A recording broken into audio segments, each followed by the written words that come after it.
Good morning, and thank you for listening. I am very excited to be here with Donnie Gibbons. Donnie is the Director of Interpreting Services over at the Learning Center for the Deaf. He also works with us on our interpretive services for our performances. We're going to talk about that today, and he does some freelancing. Welcome, Donnie. Yeah, hi. Thanks, Lisa. Thanks for having me. So that's a big title, Director of Interpreting Services. What does that mean for the rest of us? Well, basically, I coordinate the interpreting services for a large agency, Framingham, Massachusetts, and I have 13 staff interpreters that work for me, and we provide interpreting services in a variety of different arenas: educational interpreting, professional development, administrative meetings, board meetings, things like that. So there's a whole variety of places where you might find the need for sign language interpreters, and my job is to orchestrate all of that. And you do a great job. We are very excited to be working with you, and I really enjoyed meeting with you and one of your interpreters earlier this month. And boy, I'm thrilled that we are really expanding our services for the deaf community with our full Broadway run, A Christmas Carol, and some kids shows this year. Do you want to talk a little bit about that process? I know we've talked about it before, but I bet we have some new listeners. Yeah, definitely. This is the second season, the second year that the Hanover has made this commitment to providing a series of ASL interpreted shows, the Broadway series, as you'd mentioned, and we've had a number of requests for children's shows, so that's something brand new that we're going to be adding this year. And I believe it's a total of 10 performances that ASL interpreters have been secured, and we're going to begin advertising those shows. So it's very exciting.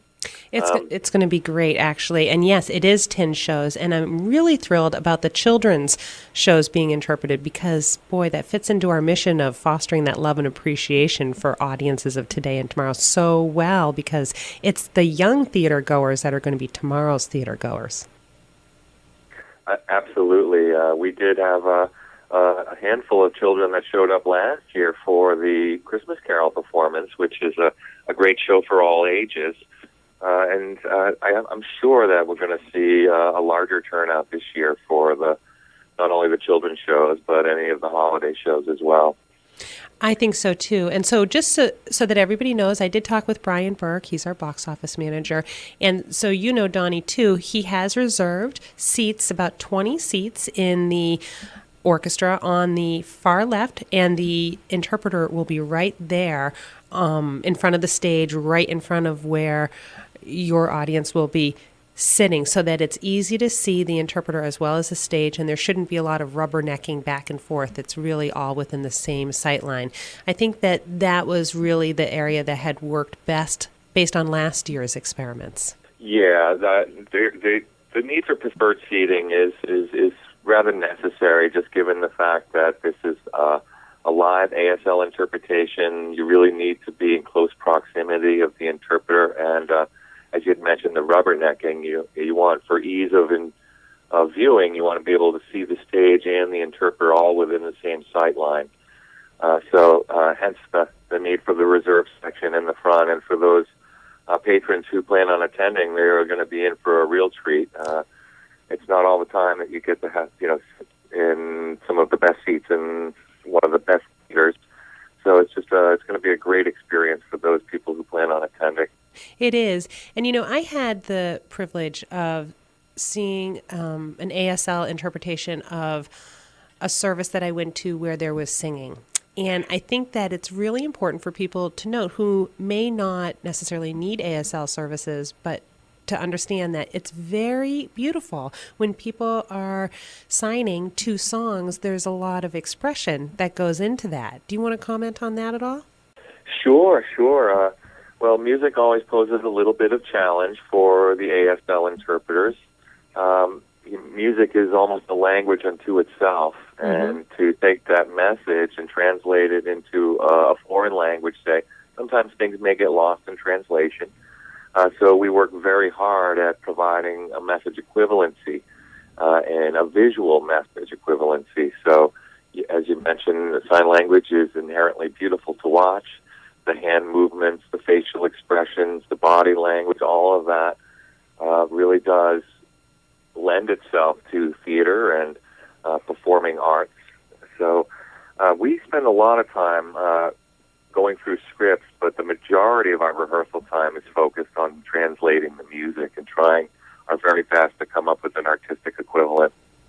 It's an amazing process, really, and it's amazing how much work really goes into that. I don't know that people outside of the community actually realize how much preparation goes into, as you're alluding to. I mean, the interpreters, they need to see the show for themselves so that they can understand what it's all about.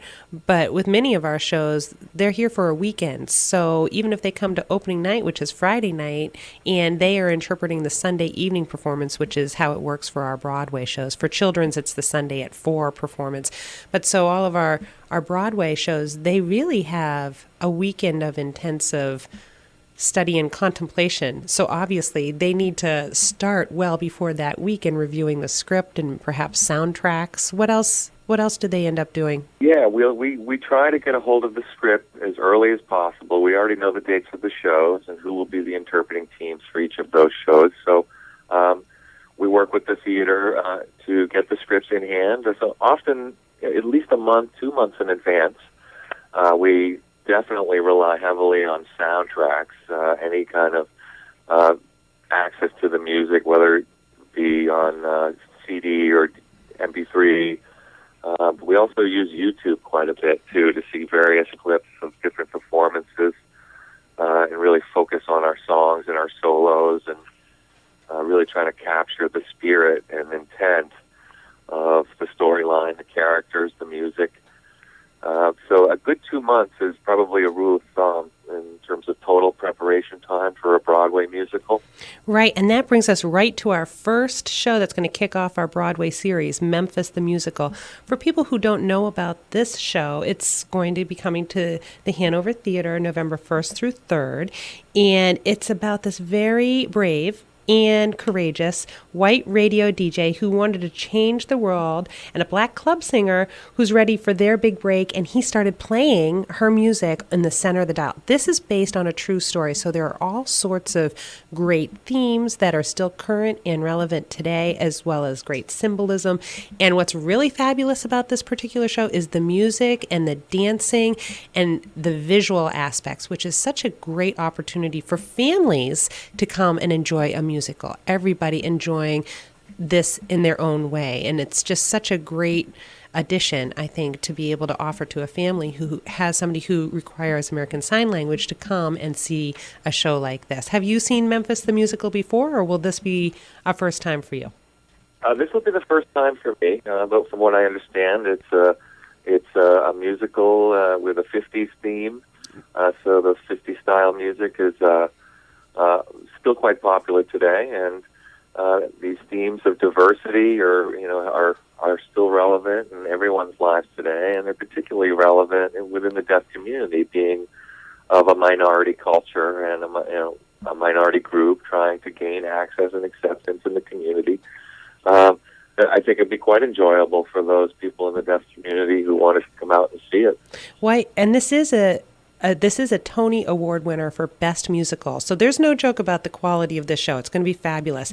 And the next show in our series that people will be able to enjoy with ASL interpreting is Cirque Dreams Holidays. It came from the Kennedy Center now to the Hanover Theater. The Washington Post called it dazzling, and it's going to be visually very exciting. So this is another good example of a show. Again, it's Cirque Dreams Holidays coming November 22nd through 24th. That's the weekend before Black Friday.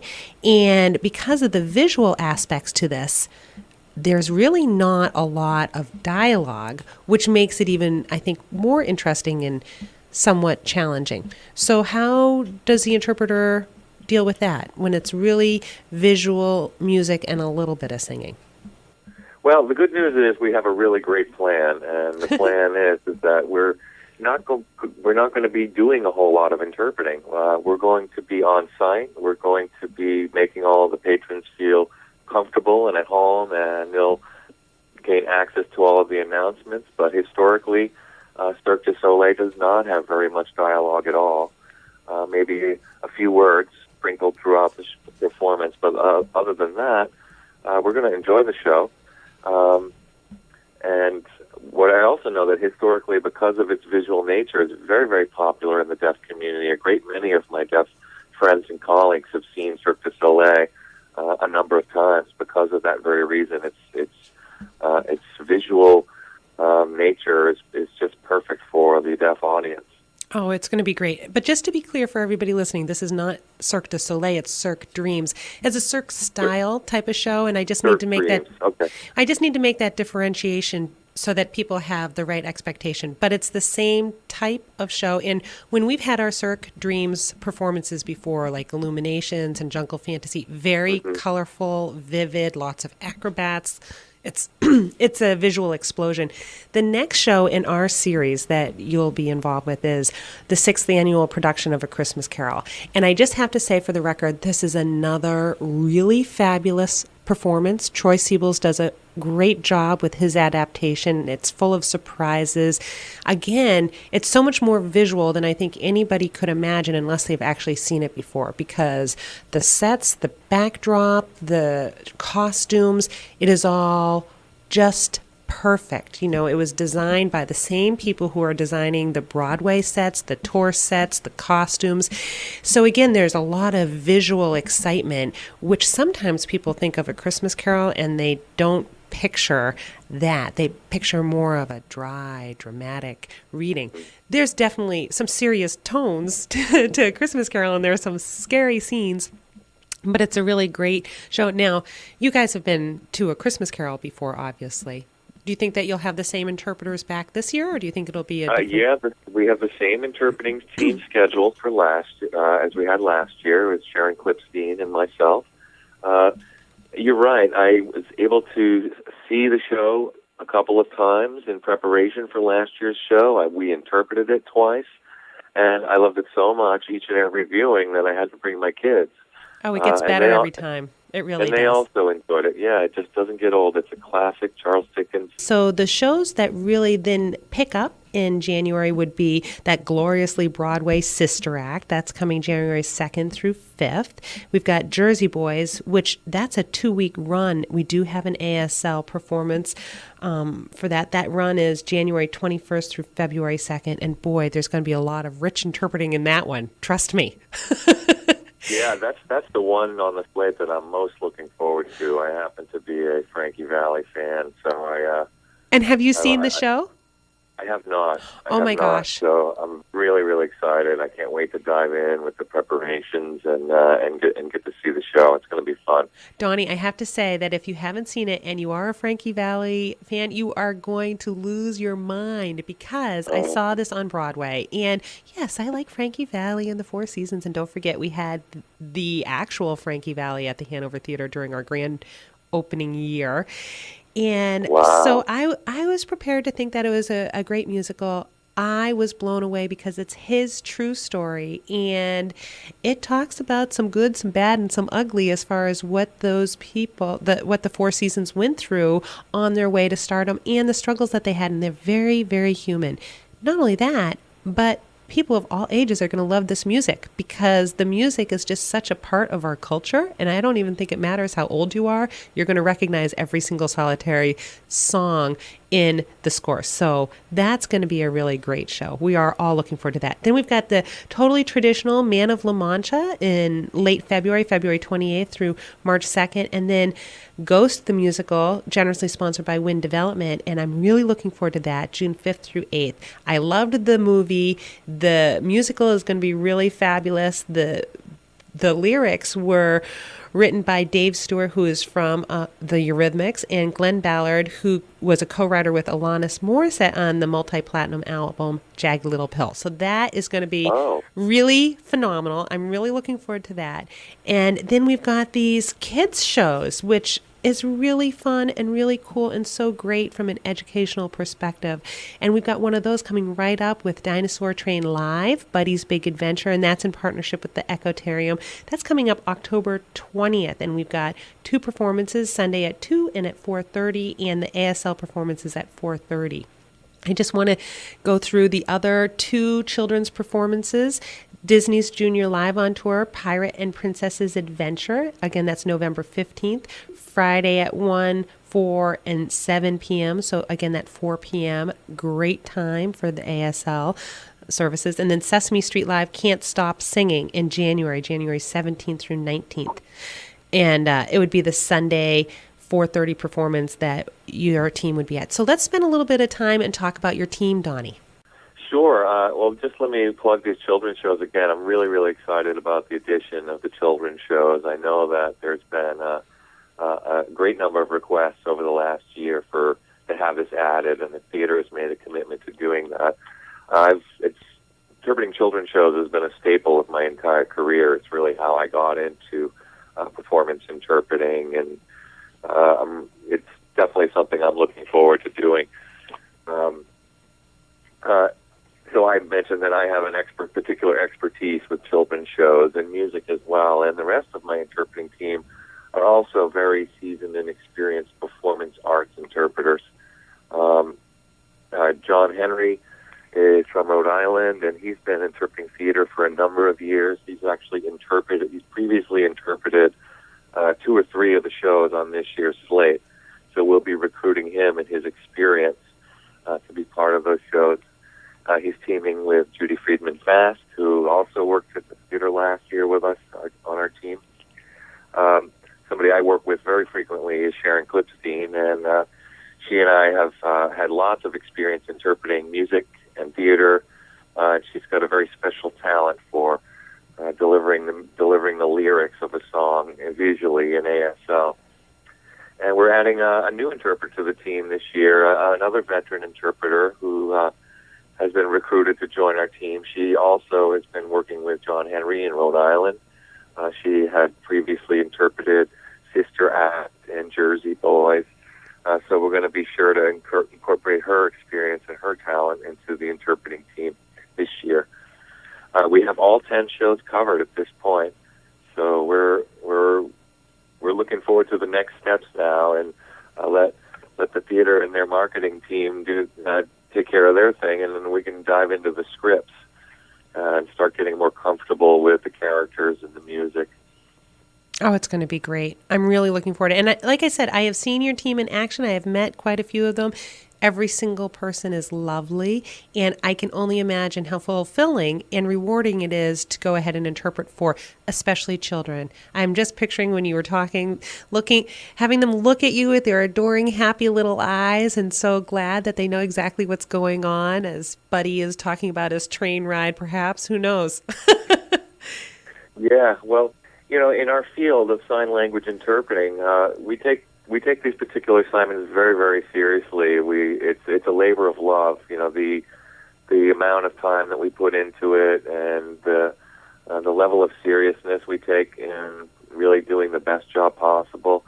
It's a specialized genre in our field, and I'm really excited that it's now in Worcester. It's right in my backyard, and it's really been a nice addition to the local deaf community to have some place that they can go and attend some really top-notch performing arts.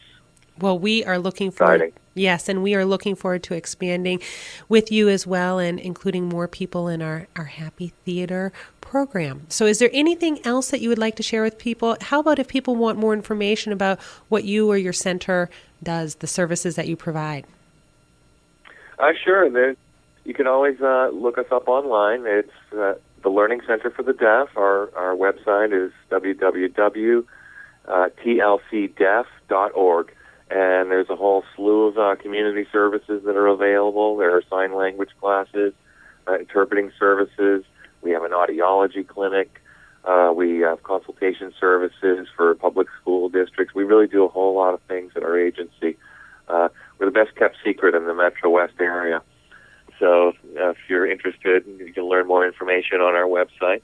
Also, I know the Hanover Theater has a new website, and they do have an accessibility page where you can learn more about the ASL interpreting services and see the schedule of shows. I think that's currently being updated. The website is very brand new, so it's really exciting for the Hanover Theater to have a section dedicated to accessibility. Absolutely. And so that address is the Hanover Theater with an RE.org. We are so looking forward to seeing everybody at these shows. We'll see everybody at the theater. Stay tuned for more. And everybody have a great day. And we'll be back with more behind the scenes at the Hanover Theater here on 8:30 a.m. WCRN.